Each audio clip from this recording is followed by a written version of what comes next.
तर हा मला एक सगळ्यांना एक प्रश्न विचारायचा आहे की नाही का भावाची नाही वडिलांची जी बहीण असते तिला आपण काय म्हणतो?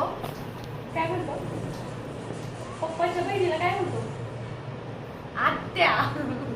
ती काय म्हणते मला सांग? सांग काय म्हणते? तात्या. तात्या.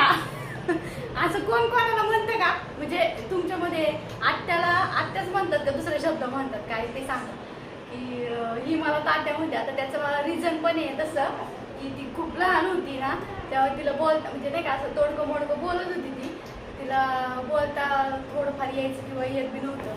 ती आत्या म्हणायचं ना तर ती तात्या म्हणत होती, तिला आत्या म्हणता येत नव्हतं.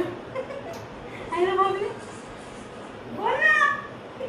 लास्ट ती म्हणजे आता तिला अशी सवय नाही कॅमेरा समोर बोलायची.